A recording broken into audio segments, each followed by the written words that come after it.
अॼु सिखंदासीं energy level या जंहिंखे असां चवंदा आहियूं शेल। एनर्जी लेवल जे अंदरि थिए थो सब एनर्जी लेवल, जंहिंखे असां चऊं था सब शेल। सब एनर्जी लेवल जे अंदरि थींदो आहे ऑर्बिटल, ऐं ऑर्बिटल जे अंदरि थींदा आहिनि इलेक्ट्रॉन। तो असां शेल खे एनर्जी लेवल चवंदा आहियूं ऐं सब शेल खे सब एनर्जी लेवल चवंदा आहियूं। तो इहो असां एटम जे बारे में अवां सां डिस्कस करे रहिया आहियूं। हीउ एटम आहे जंहिंमें हीउ न्यूक्लियस आहे, हे सॼो शेल आहे, इहो पहिरियों शेल आहे जंहिंखे असां के शेल चवंदा आहियूं। हीउ ॿियों आहे जंहिंखे असां एल शेल था चऊं। हे टियों आहे जंहिंखे असां एम शेल या एम एनर्जी लेवल चवंदा आहियूं। हिकिड़ा आहिनि एनर्जी लेवल या शेल, उहे कहिड़ा आहिनि? पहिरियों आहे के शेल, ॿियो आहे एल शेल, टियों आहे एम शेल ऐं चौथो आहे एन शेल। ही उहे शेल आहिनि या जंहिंखे असां एनर्जी लेवल चई रहिया आहियूं। इन्हनि शेलनि जे अंदरि थियनि था सब शेल या जंहिंखे असां चऊं था सब एनर्जी लेवल।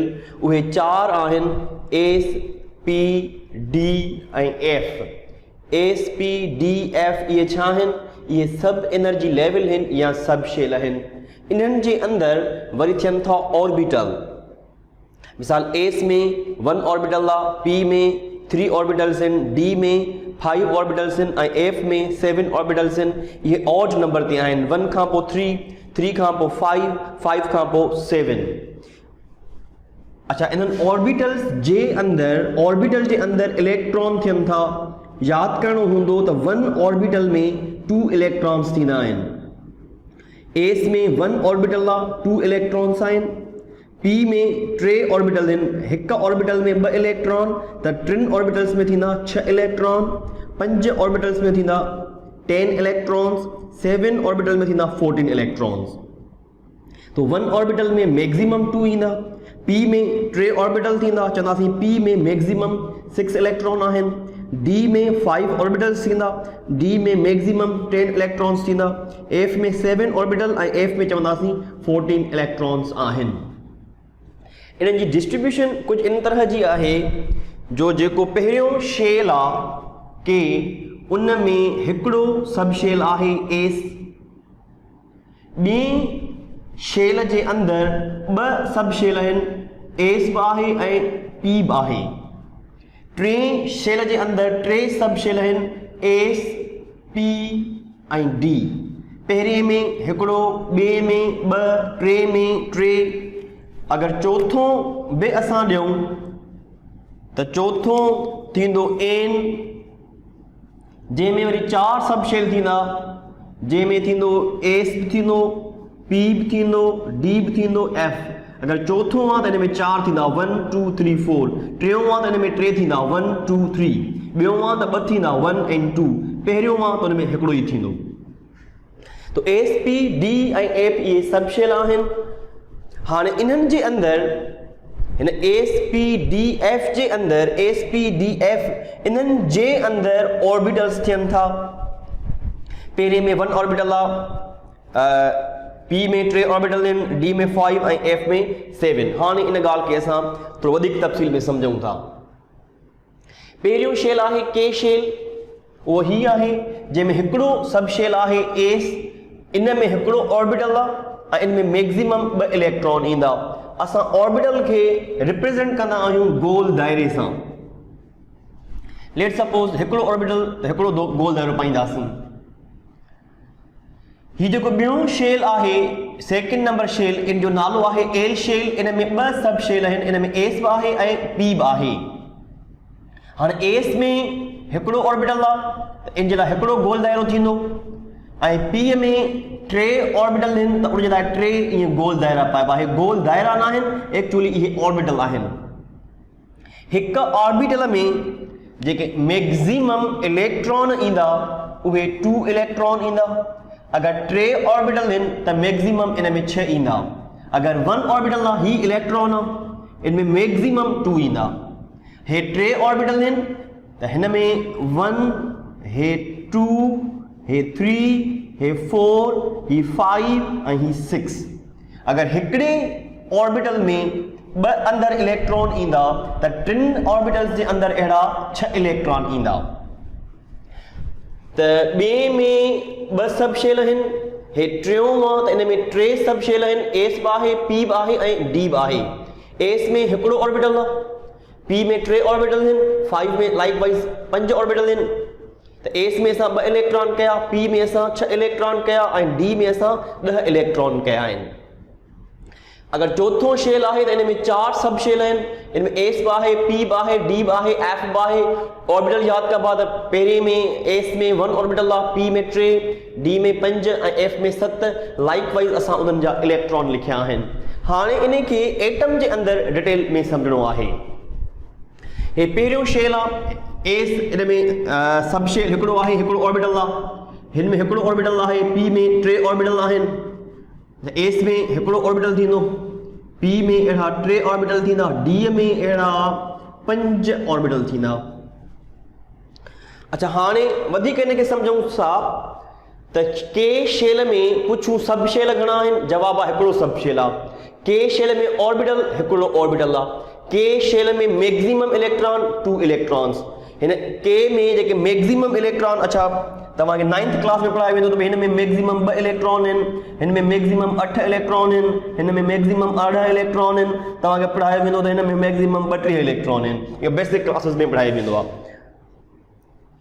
एल सब शेल घणा आहिनि 2, एस ऐं पी। पर एल शेल में टोटल ऑर्बिटल केतिरा आहिनि, यादि कंदव त एल शेल में टोटल ऑर्बिटल 4 आहिनि। हिकिड़ो एस जो ऑर्बिटल आहे ऐं 3 पी जा ऑर्बिटल आहिनि। टोटल ऑर्बिटल इन में 4 आहिनि।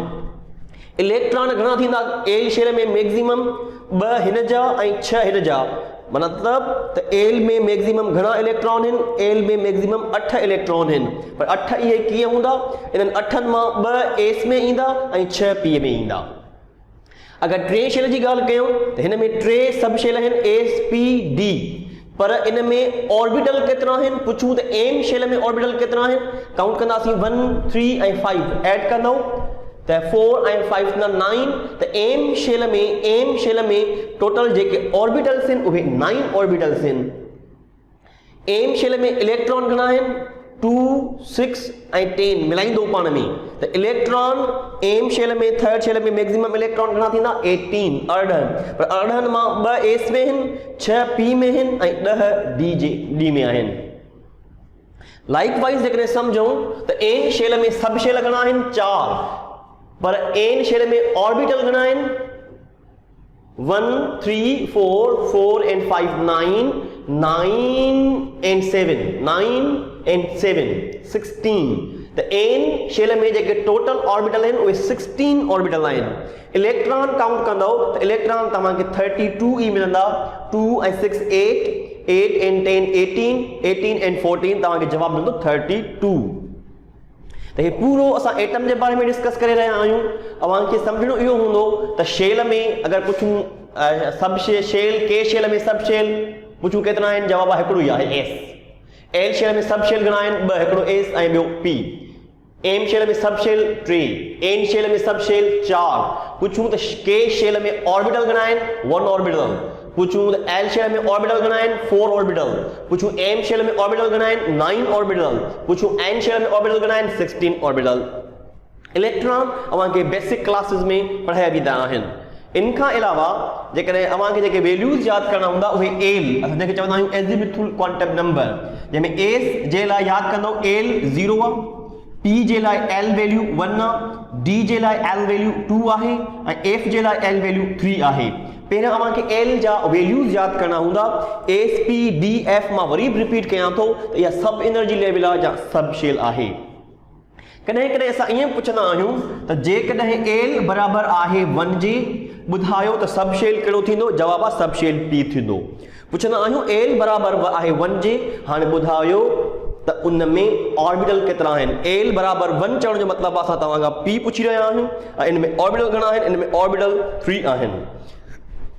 पुछी सघिजे थो एल बराबर आहे 1 जे, ॿुधायो त उन में टोटल इलेक्ट्रॉन घणा थींदा। जेकॾहिं एल बराबर आहे 1 जे त इहो पी आहे। हाणे पी आहे त इन में मैक्सिमम इलेक्ट्रॉन घणा थींदा 6 इलेक्ट्रॉन।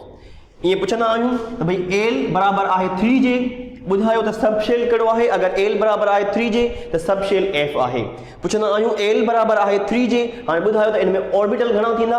अगरि एफ आहे त इन में 7 ऑर्बिटल थींदा। 3 मां ख़बर पवंदी त इहो एफ ऑर्बिटल आहे। अगरि एल बराबरि आहे 3 जे, ॿुधायो त इन में मैक्सिमम इलेक्ट्रॉन घणा थींदा। मैक्सिमम इलेक्ट्रॉन हाणे इन में 14 थींदा। बाक़ी शेल जे लाइ असां रिप्रेज़ेंट कंदा आहियूं एन खे। N is the number of shell. तो डियर स्टूडेंट्स, ही जेका टोटल स्टोरी आहे या सॼी जो सॼी एटम जे बारे में आहे। अव्हांखे सम्झणो पवंदो त शेल एनर्जी लेवल ॻाल्हि साॻी आहे, सब शेल या सब एनर्जी ॻाल्हि साॻी आहे। शेल में या एनर्जी लेवल में अंदरि ही सॼो जीअं ही शेल आहे, ही सॼो शेल आहे, इन जे अंदरि सब शेल आहिनि S P D. Let suppose हिन सब शेल जे अंदरि ऑर्बिटल आहिनि, हिन सब शेल जे अंदरि ऑर्बिटल आहिनि। इन्हनि ऑर्बिटल्स जे अंदरि वरी इलेक्ट्रॉन आहिनि ऐं हिकु ऑर्बिटल में यादि कंदव त मैक्सिमम 2 इलेक्ट्रॉन्स ईंदा आहिनि। आई होप अव्हांखे शेल, सब शेल, ऑर्बिटल ऐं इलेक्ट्रॉन जो कॉन्सेप्ट काफ़ी हद ताईं क्लियर थी चुको हूंदो। हाणे असां अव्हां सां नेक्स्ट टॉपिक डिस्कस कंदासीं। Thank you very much. अल्लाह हाफ़िज़।